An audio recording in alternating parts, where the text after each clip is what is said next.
नमस्ते। आज सारा संसार योग की तरफ आकर्षित हुआ है, तो उसके प्रमुखतः दो कारण हैं। उसमें पहला कारण है एकाग्रता और दूसरा है शांति। तो सभी मनुष्य ये दो चीज़ें चाहते हैं। क्यों चाहते हैं? जो एकाग्रता क्यों चाहते हैं? क्योंकि सभी मनुष्य ये चाहते हैं कि मैं जिस क्षेत्र में कार्य कर रहा हूँ उसमें ज़्यादा से ज़्यादा मैं सफल हूँ, और सफलता प्राप्त करने के लिए पहली सीढ़ी है एकाग्रता। आप जितने अपने कार्य में एकाग्र होंगे उतनी ही जल्दी आप उस कार्य में सफल होंगे।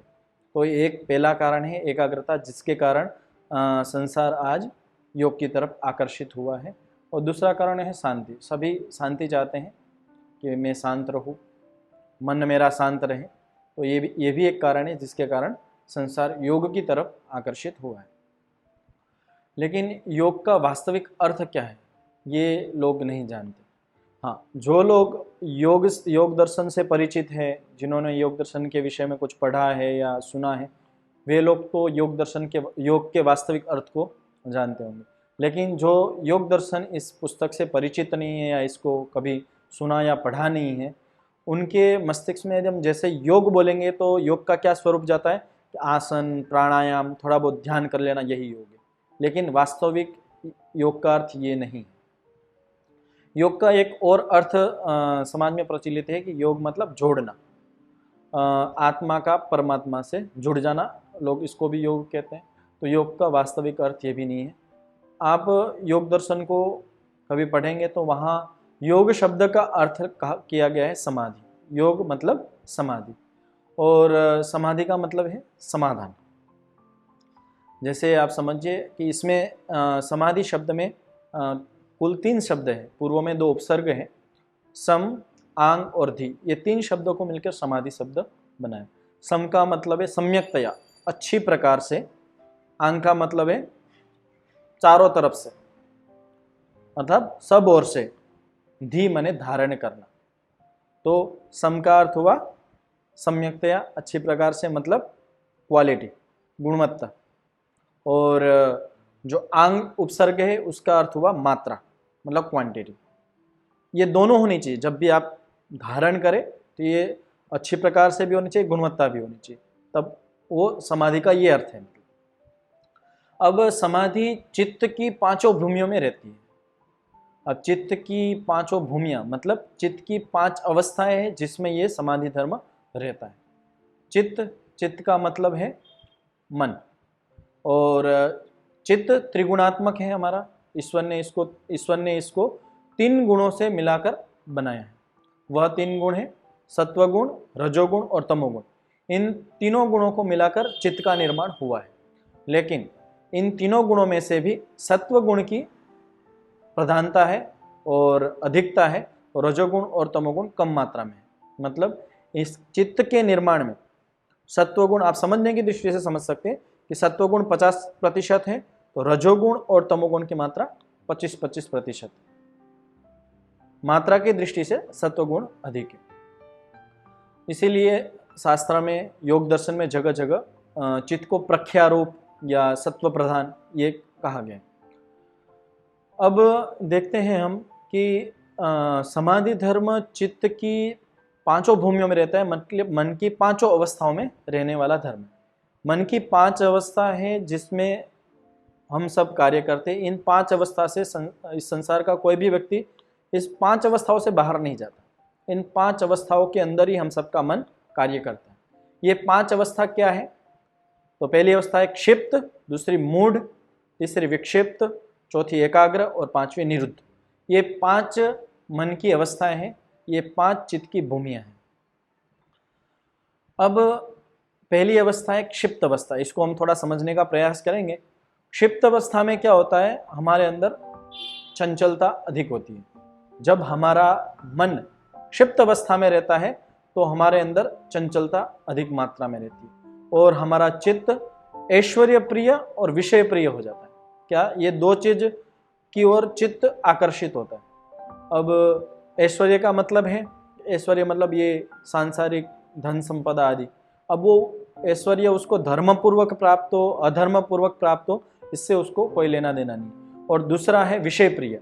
5 विषय है, शब्द, रूप, रस, स्पर्श और गंध, इन 5 विषयों की तरफ हमारा चित्त आकर्षित हो जाता है क्षिप्त अवस्था में। और इसका कारण क्या है कि भाई ऐश्वर्य प्रिय और विषय प्रिय हमारा मन क्यों हो जाता है क्षिप्त अवस्था में? तो उसका कारण है कि क्षिप्त अवस्था में रजोगुण और तमोगुण ये दोनों ज्यादा मात्रा में सक्रिय रहते हैं। मात्रा की दृष्टि से सत्वगुण ज्यादा है, लेकिन सक्रियता रजोगुण और तमोगुण की बढ़ जाती है। मतलब कि चित्त है हमारा वो रजोगुण और तमोगुण से संश्लिष्ट हो जाता है, चिपक जाता है, तो जिसके कारण से हमारा मन चंचल हो जाता है। लेकिन इस क्षिप्त अवस्था में भी समाधि धर्म रहता है, क्योंकि क्षिप्त अवस्था वाला व्यक्ति भी कहीं ना कहीं तो जान रहा, कितना भी व्यक्ति चंचल हो, लेकिन जब वो जिस विषय को जान रहा है तो थोड़ी मात्रा में तो उसको समझ ही रहा है, वो देख रहा है तो उसको सामने ये भी ज्ञान हो रहा है कि हाँ ये व्यक्ति है, वो चल रहा है, जा रहा है। हाँ उतना एकाग्रता पर पूरा ज्ञान नहीं, लेकिन उसको थोड़ा तो ज्ञान हो रहा है। तो ज्ञान हो रहा है इसका मतलब वहां वो उदाहरण कर रहा है समाधि, वहां ये धर्म भी है।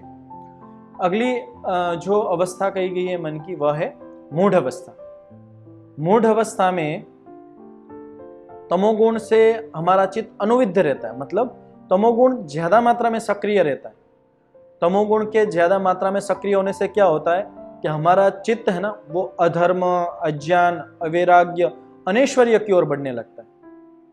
और मतलब हमारा जो चित्त है वो मतलब तंद्रा सा रहता है, पुरुषार्थ से भागता है, यूं समझ लीजिए, बस वो पुरुषार्थ नहीं करना चाहता। तो क्षिप्त लेकिन मूढ़ अवस्था में भी समाधि धर्म रहता है, क्योंकि मूढ़ अवस्था वाला व्यक्ति भी कितना भी आलसी प्रमादी हो, कैसे भी हो, कुछ अनैश्वर्य उसको ऐश्वर्य प्रिय भी ना हो, लेकिन फिर भी वो जितना भी जहाँ पे भी वो जुड़ेगा उतना तो उसको ज्ञान होगा कि चलो मैं इनको देख रहा हूँ, ये सुन रहा हूँ, तो इतना तो ज्ञान होगा। तो समाधि धर्म वहाँ पे भी थोड़ी मात्रा में है, मतलब है।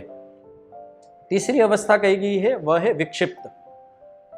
तो मन की इस तीसरी विक्षिप्त अवस्था में सत्वगुण की प्रधानता रहती है और रजोगुण और तमोगुण की अप्रधानता रहती है। मतलब सत्वगुण ज्यादा मात्रा में सक्रिय रहता है, लेकिन बीच बीच में रजोगुण उभर जाता है। विक्षिप्त अवस्था क्षिप्त और मूढ़ से बहुत उच्च अवस्था है। अब देखिए, जब विक्षिप्त अवस्था में चित्त रहता है तो हमारा चित्त धर्म, ज्ञान, वैराग्य और ऐश्वर्य की ओर बढ़ने लगता है। अब वो यहाँ ऐश्वर्य की ओर भी बढ़ेगा, लेकिन वहां धर्म पूर्वक बढ़ेगा। क्षिप्त अवस्था में भी ऐश्वर्य प्रिय था, लेकिन वहां धर्म अधर्म से उसको कोई लेना देना नहीं था। लेकिन विक्षिप्त अवस्था में वो उसको ये भी ध्यान है कि मुझे धर्म भी करना है, तो ऐश्वर्य भी वो धर्म पूर्वक लेगा। ज्ञान है वो भी उसको शुद्ध होगा, क्योंकि यहाँ पर वो धर्म से जुड़ा है। यदि वो गलत ज्ञान ले लेगा तो धर्म से विपरीत चला जाएगा। तो यदि ऐश्वर्य और ज्ञान ये भी वो शुद्ध ले रहा है तो मतलब वो धर्मपूर्वक ले रहा है, तो शुद्ध ही होगा। अब देखिए इसमें होता क्या है कि बीच बीच में रजोगुण उभर जाता है, जिसके कारण हम कई बार किसी विषय में लगे रहते हैं और उससे हट जाते हैं। आप समझ के चलिए कि कोई उपासक है, लंबे समय से ध्यान में बैठा हुआ है, बीच में कोई रजोगुण के कारण ऐसी वृत्ति उसके मन में उठ गई जिसके कारण उसका ध्यान भंग हो गया, या कोई लंबे समय से एकाग्रता पूर्वक पढ़ रहा है और अंदर कोई ऐसा विचार रजोगुण के कारण उठ गया, पुरानी स्मृति या कोई ऐसी वृत्ति उठ गई जिसके कारण वो उस विषय, तो लंबे समय तक जुड़ा होने के बाद भी रजोगुण के कारण उससे वो हट जाता है। तो ये हुई विक्षिप्त अवस्था। लेकिन क्षिप्त और मूढ़ से बहुत उच्च अवस्था है, और इस मन की अवस्था को प्राप्त कर लेना भी बहुत एक बड़ी उपलब्धि है। इसके आगे जो चौथी अवस्था गई वह है एकाग्र। एकाग्र अवस्था में क्या होता है कि पूर्णतः हमारा जो मन है वो सत्वगुण प्रधान रहता है और सत्व की सक्रियता रहती है। अब यहाँ अपने स्वरूप में आ जाता है, मतलब सत्वगुण रजोगुण जितनी जितनी मात्रा में बने और जितनी जितनी इनकी सक्रियता होनी चाहिए उतनी है। तो अब क्या होता है, मन कंट्रोल में हो जाता है और हम जिस विषय में अपने चित्त को, अपने मन को लगाना चाहते हैं उस विषय में लंबे समय तक वो लगा रहता है। जिससे क्या होता है, जिससे कई सारे लाभ होते हैं। तो यहाँ पे योग दर्शन में एकाग्र अवस्था में जब हमारा चित्त रहता है तो कुछ लाभ गिनाए गए। उसमें पहला लाभ है सद्भूतम अर्थम प्रद्योतयति। अब बोल रहे कि जब हमारा मन एकाग्र अवस्था में रहता है तो जो पदार्थ का जो वास्तविक स्वरूप है, जो वास्तविक अर्थ है, उसका हमें ज्ञान होता है। और आगे एक और अर्थ का है क्षिणोति च क्लेशान। और जब हमारा मन, हमारा चित्त एकाग्र अवस्था में रहता है तो जो हमारे क्लेश हैं, 5 क्लेश है, वो क्षीण होते हैं। 5 क्लेश है, अविद्या, अस्मिता, राग, द्वेष और अभिनिवेश। ये 5 क्लेश कहे गए हैं योग दर्शन में।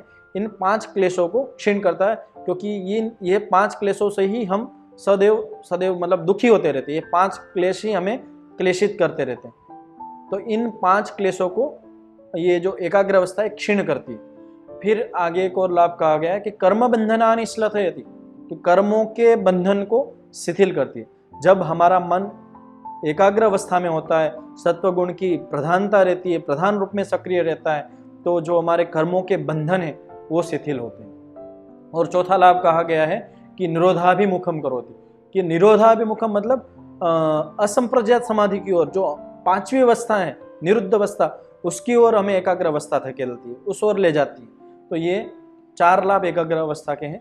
तो एकाग्र अवस्था में भी समाधि धर्म पूर्णतया रहता है। और 5वीं अवस्था है वह है निरुद्ध अवस्था। इसमें क्या होता है कि जो हमारा चित्त है उसका व्यापार बंद हो जाता है, चित्त में वृत्तियां रुक जाती हैं। हाँ, संस्कार शेष रहते हैं, क्योंकि संस्कार भी चित्त के अंदर रहते हैं, लेकिन चित्त का जो व्यवहार है, व्यापार है, गतिविधि है, वो रुक जाती है पूर्णतया। तो इसको इसीलिए निरुद्ध अवस्था कहते हैं। और इसमें आत्मा परमात्मा से जुड़ता है। तो ये मन की, चित्त की सबसे उच्च अवस्था है। इसमें जब वो परमात्मा से जुड़ता है तो जैसा वो मोक्ष में अनुभव करता है, वैसा ही वो यहाँ निरुद्ध अवस्था में रहते हुए असंप्रज्ञात समाधि को प्राप्त करके करता है। तो ये मन की 5 अवस्थाएं मैंने आपके सामने रखी। इसी को चित्त की 5 भूमियां कहते हैं। और शुरू में कहा गया कि चित्त की 5 भूमियों में समाधि धर्म रहता है। लेकिन यहाँ पर जो अंतिम 2 अवस्थाएं हैं, एकाग्र अवस्था और निरुद्ध अवस्था, इन 2 अवस्थाओं में ही रहने वाले समाधि धर्म को योग पक्ष में लिया जाता है। पूर्व की जो 3 अवस्थाएं हैं, पूर्व की जो मन की 3 स्थितियां हैं, क्षिप्त, मूढ़ और विक्षिप्त, इन 3 अवस्थाओं में रहने वाले समाधि धर्म को योग पक्ष में नहीं लिया जाता। ये क्यों? पहले तीनों ने कहा योग समाधि चित्त की सभी भूमियों में रहने वाला धर्म है, और फिर अंत में ये कह रहे हैं कि भाई चित्त की जो अंतिम 2 अवस्थाएं हैं, 2 भूमियां हैं, उसमें रहने वाले समाधि धर्मों को ही योग में लेंगे। पूर्व की 2-3 अवस्थाएं, उसमें जो समाधि धर्म उसको योग पक्ष में नहीं लेंगे। ऐसा क्यों हो रहा है? तो उसका कारण मैं बताता हूँ। आप एक उदाहरण से समझिए कि जैसे सभी लोग जीवन में कोई ना कोई चोरी आदि कर्म तो करते हैं, लेकिन हम सभी को चोर नहीं कहते। हम किसको चोर कहते हैं? जो अपने जीवन में ज़्यादातर चोरी ही करता रहता है, जिसका प्रधान कर्म चोरी ही है, हम उसको चोर कहते हैं। हाँ, वो चोर भी कई बार अच्छे कर्म करता है, लेकिन फिर भी हम उसको क्या बोलते हैं? चोर है। और हम सबको चोर नहीं कहते। कारण क्या है कि वहाँ जिसको हम चोर नहीं कहते, उसके जीवन में जो चोर कर्म है, जो चोरी करने का जो कर्म है, वो प्रधान रूप में नहीं है। कभी कभार वो अज्ञानतावशात या जानबूझकर कभी कभार करता है, तो हम उसको चोर नहीं कह देते। ऐसे ही पागल, हम पागल शब्द बोलते हैं तो हम सभी को पागल नहीं कहते, लेकिन जो बार बार पागल वाले काम करता है या जो पूर्णतः पागल, हम उसको पागल कहते हैं। और हम भी पागलपन वाले कोई ना कोई करता रहता है, लेकिन हम सभी को पागल तो नहीं कहते। कोई ना कोई मूर्ख बुद्धि वाला मतलब ऐसे काम कर देता है जो मूर्खतापूर्ण होते हैं, लेकिन फिर भी हम उसको मूर्ख नहीं कहते हैं, क्योंकि वहाँ वो मूर्खतापूर्ण कार्य वो प्रधानतापूर्वक नहीं करता, कभी कभार हो जाता है। ऐसे ही आपको यहाँ देखना है, समाधि धर्म है वो चित्त की 5 अवस्था में रहता है, मन की 5 अवस्था में रहता है। लेकिन पूर्व की जो 3 अवस्थाएं, क्षिप्त, मूढ़ और विक्षिप्त, इन 3 अवस्थाओं में चित्त की इन 3 भूमियों में जो समाधि धर्म रहता है वह क्या है? उपसर्जनी भूत है। उपसर्जनी भूत का मतलब है गौण रूप में है, अप्रधान रूप में समाधि धर्म है। और जो एकाग्र और निरुद्ध, इन 2 अवस्थाओं में जो समाधि धर्म है वह प्रधान रूप में है। इसलिए हम एकाग्र और निरुद्ध अवस्था में रहने वाले समाधि को योग पक्ष में लेते हैं। तो मैंने आपके सामने ये योग का जो वास्तविक अर्थ है वो रखा है। ये चित्त की 5 अवस्थाएं जिनके माध्यम से हम योग के वास्तविक स्वरूप को समझते हैं। यदि चित्त की इन 5 अवस्थाओं को हम समझे और अपने ऊपर भी घटाए कि हम किस अवस्था में रहते हैं, और हमारी अवस्थाएं भी बदलती रहती, कभी हम क्षिप्त में हैं, कभी मूढ़ में हैं, कभी विक्षिप्त, कभी एकाग्र। निरुक्त तक तो विरले योगी लोग ही जा पाते हैं, सभी नहीं जा पाते, लेकिन इन 4 अवस्थाओं में बदलाव होता रहता है। लेकिन आपको ये देखना होगा कि मेरा ज़्यादातर जो जीवन का समय है वो क्षिप्त में जा रहा है, मूढ़ में जा रहा है, विक्षिप्त में रहता हूँ कि एकाग्र में रहता हूँ, ये निरीक्षण करना है। इसमें यदि आप नीचे की 3 अवस्थाओं में 2 अवस्था में क्षिप्त मूढ़, तो सबसे पहले इन 2 अवस्थाओं से निकल विक्षिप्त की ओर प्रयास करें। सबसे विक्षिप्त भी बहुत सामाजिक दृष्टि से बहुत एक उच्च अवस्था है। यदि विक्षिप्त अवस्था तक भी हम पहुंच जाते तो बहुत बड़ी उपलब्धि है, और फिर विक्षिप्त से हम एकाग्र की ओर बढ़ने का प्रयास करें, तभी हम योग को अपने जीवन में ला पाएंगे। यही योग का वास्तविक अर्थ है। तो मैंने आपके सामने ये योग के वास्तविक अर्थ को लेके कुछ चर्चा की है। अंत में निवेदन है कि यदि आपको ये वीडियो पसंद आया हो, इस वीडियो में जो विषय मैंने समझाया यदि आपको समझ में आया हो, तो ये वीडियो आप ज़रूर अन्य लोगों तक शेयर करें, ताकि वे लोग भी योग के वास्तविक अर्थ को, योग के वास्तविक स्वरूप को समझ पाए। इति ओम सम।